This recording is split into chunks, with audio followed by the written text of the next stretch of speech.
Hello and welcome. We're going to be doing something different than playing Go Fight Pal today. So, this is going to be a series of videos on the channel. So, if you don't know who these are the Mulkeys. They are noted jobbers from Jim Crockett Promotions in the 80s, and they were noted for being particularly pathetic in their era. And they kind of did a jokey thing where they were talking about MulkeyMania, which got them over. So, they'd talk about MulkeyMania and then they would get killed by whoever they were facing that week. So, what we're going to be doing on this channel is we're going to see if we can get these cards to lose 100 matches in a row. So, I don't know how many matches I'm going to do per show. I'm going to start with 3 and see how that does. I don't want super long videos. So, there are a couple of rules I'm going to institute for this just for the sake of uniformity. So, um, every match has to be a tag match. There will be no gimmick matches. I'm going to forego manager and outside interference just because I don't see the point in doing it. And it's only going to be Legends of Wrestling tag teams they have to face. So those are the rules. I'll try to reiterate those as I go. Also, if they do happen to win, that is not going to end the series. We're just going to start over onto the road to 100. So this could go on for a really long time, depending on how it goes. But before we get to that, I thought we would actually look at the cards and I would kind of explain why these cards are so bad. So if you're not as familiar with Legends of Wrestling, this might be like a good intro for you. So let's look at Bill here. Let's see if I can get him up towards the camera. Okay, so that's his card. Got light there. Okay, so let's start with his charts. So he has a C ropes, a C turnbuckle, a C ring, and a C death jump. So that is not great. So that means anytime those situations come up and a wrestler throws him into the ropes, his chances of actually countering and going on offense or having a beneficial outcome for himself is the worst possible in every single situation, because even some other jobbers have like a B here and there.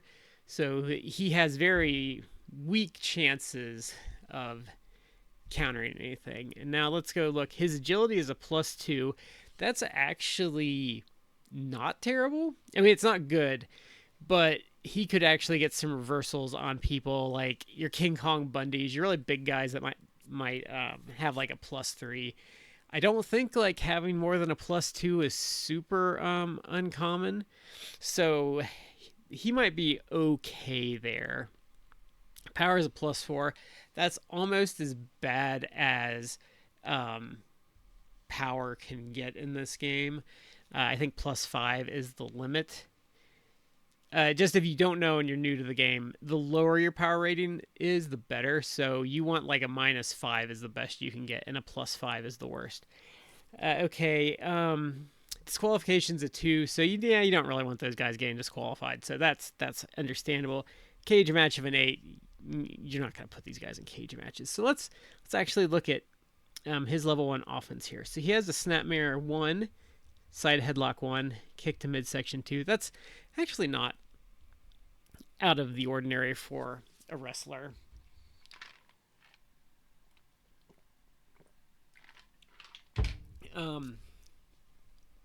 Running tackle 2 with a power. So power here means,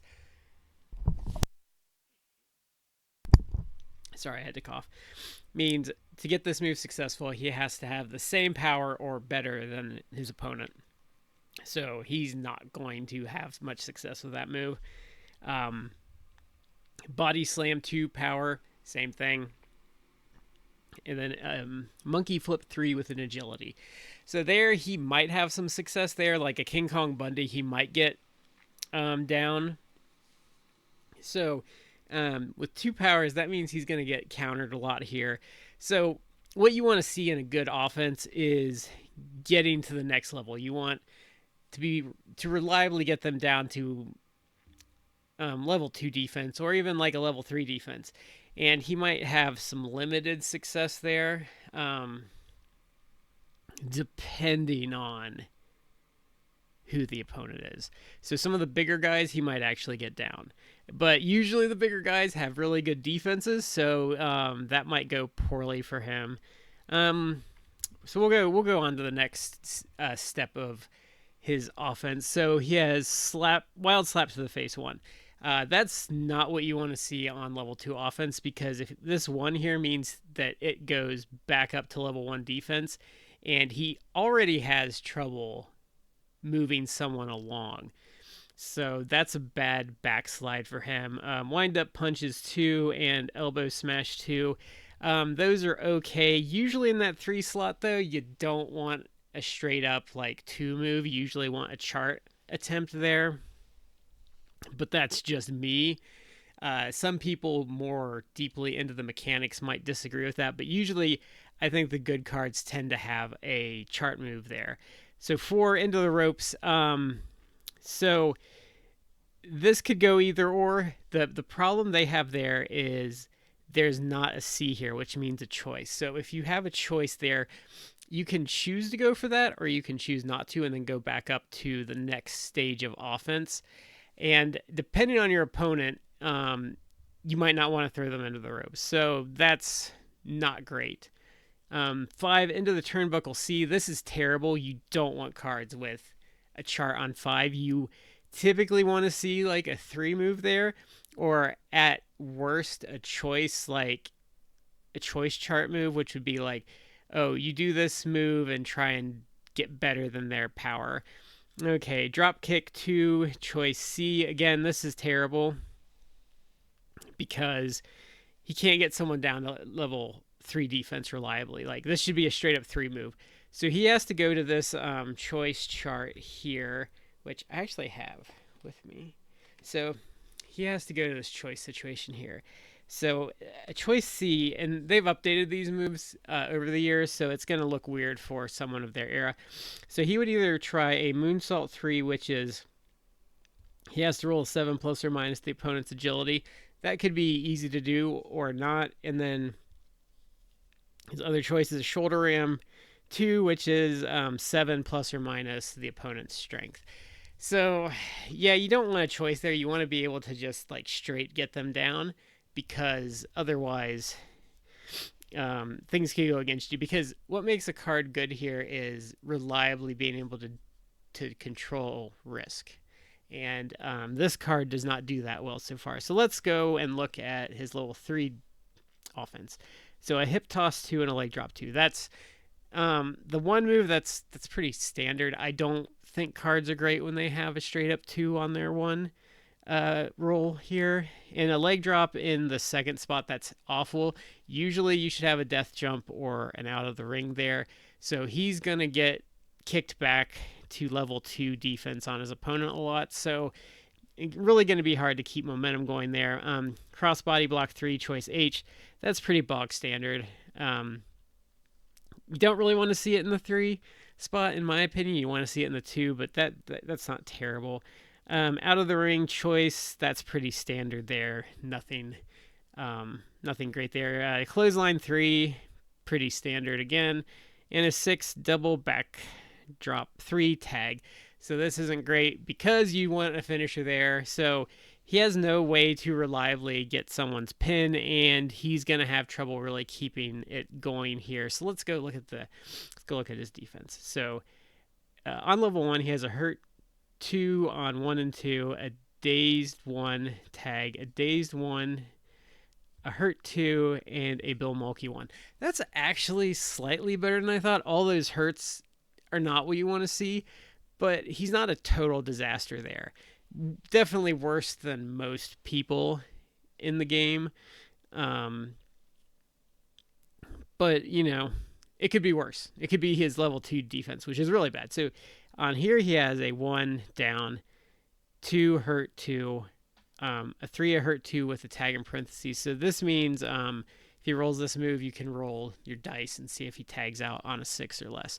And then he has a hurt 2 the rest of the way. This is pretty devastatingly bad, because usually most guys that are confident have a reversal or 2 here. So when he gets to this stage of the match, he has no way to get back on offense. So yeah, that's not great. Okay, so we're gonna go down to level 3 defense, and this is really bad too. So down 3 with a leave. That means he can choose to leave the ring. So that's pretty standard. Another down 3. Let's see, hurt 2, down 3 with a tag in parentheses, and then a pin of 9-6. So oh, and with a star. So if they roll their finisher, he's auto pinned. That's standard for jobbers, so that's not anything out of the ordinary for him. This is really bad because most guys have 1 or 2 downs on their level 3 defense, and he's got 4. So if you get this guy down, he has very limited options for saving himself, and the pin too is not great. So this, in basic, he would roll a 9 and then off of 2 dice, and then in advanced he's gonna roll off of a 6 and start adding fatigue to that. So right off the bat, even if you roll a standard move, he's got a tough fight ahead of him to not get pinned off of anything. So that is Bill. So let's look at Randy. Let's see who's worse here. Okay, so again, he's got all C's.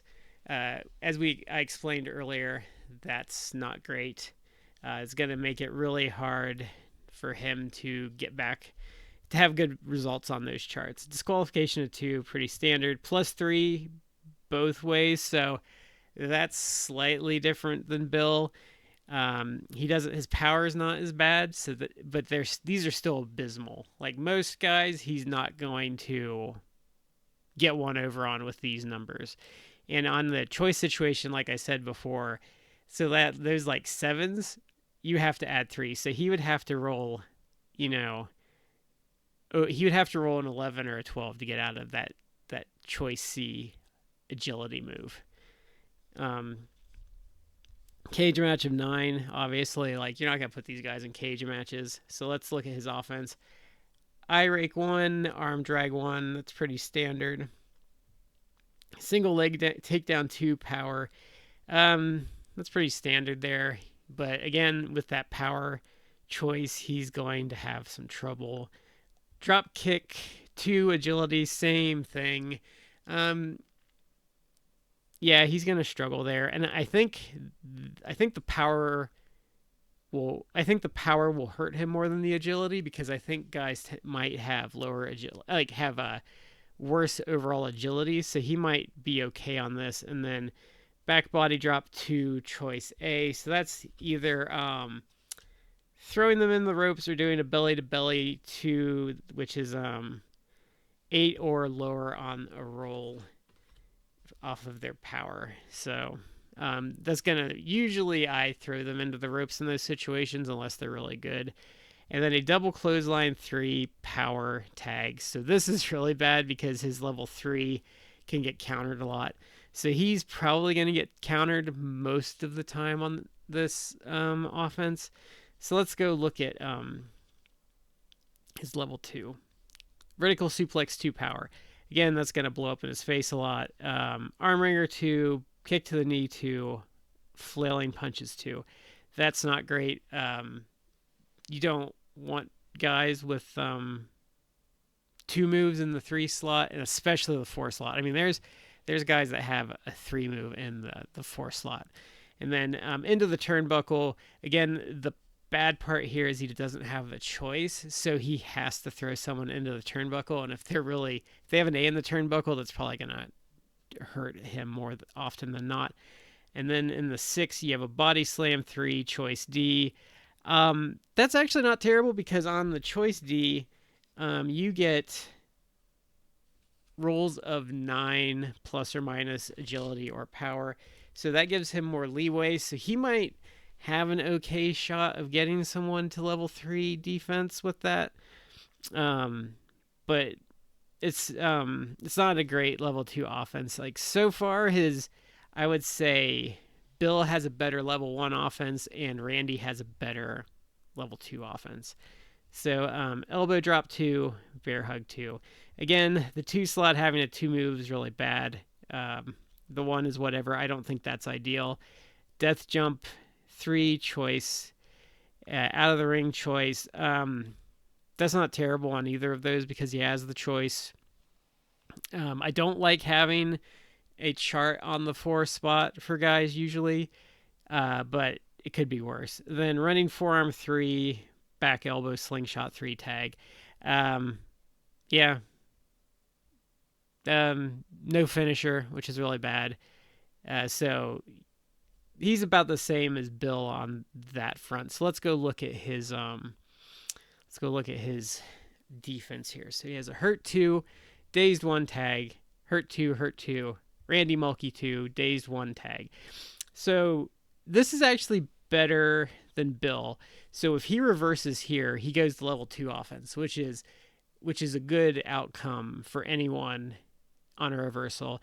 And then he has 2 tags. So he actually has a reasonably okay chance to get out of trouble on level 1 defense. So I would say he's a lot better than Bill in that regard. So let's look on his next one.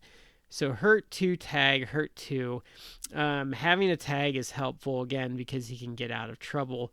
Randy Mulkey 1. So this is an automatic upgrade over Bill's defense because he can reverse on level 2 defense. Then hurt 2, down 3, hurt 2. So again, he's better on defense slightly because he has more chances to get out of things. So let's look at his level 3 here. So down 3 tag is pretty standard. Hurt 2, hurt 2. Yeah, it's not terrible. That's 1 more hurt than his brother. Pin 10-7. So now this we haven't seen, I think, since the 90s. So this is really terrible. So that means if you're playing basic with no fatigue, he has only an 11 or a 12 is going to save him. And in the advanced, you have to beat a 7 right off the bat for a regular move. So any kind of finisher, and he's like looking at an 8 or a 9. Or sometimes I think there's even some +5 finishers out there. He might just get auto-penned. I mean, he'd get auto-penned anyway, but you see what I'm saying. And like any add 1 moves, he's going to be in trouble pretty quick. And then a pin 3, leave. So I'd say that's about a wash with Bill on level 3 defense because that pin is a killer. Like I think he's really going to struggle there. So that is what their cards look like, and that's kind of a breakdown of why they're bad.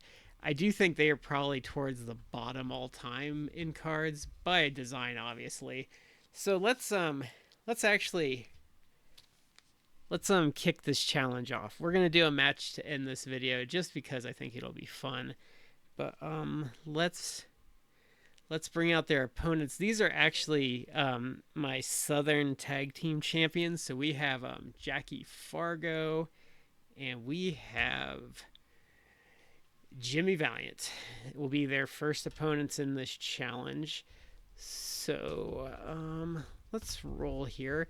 The blue dice is going to be Jackie and Jimmy, and red will be the Mulkeys. So let's roll here and see which character will go first for each team. So it's going to be Jackie and Bill's starting us off here. So let's see if we can get the Mulkeys on the road here, or if they're going to foil my plans from the start. Okay, so let's roll for initiative 3. Oh, the Mulkeys are going to start here. That's an interesting start. Good sign for them. A Snapmare 1. A 6, which is a dazed 1. 5. Body Slam 2 power. So he has a +4 power, and Jackie Fargo has a -1. So that means Jackie Fargo is going to take over on level 2 offense. He rolls a 5 for the Roaring Forearm. 5 there, so he can roll tag. Oh, he rolls an 11. Doesn't get out, so Jackie Fargo is going to roll here again. Oh, he rolls an atomic drop, and the Mulkeys are defeated. So the Mulkeys off to a 0-1 start. So if you want to Subscribe to the channel. Keep an eye out for future updates as the Mulkeys march on to 100 straight losses.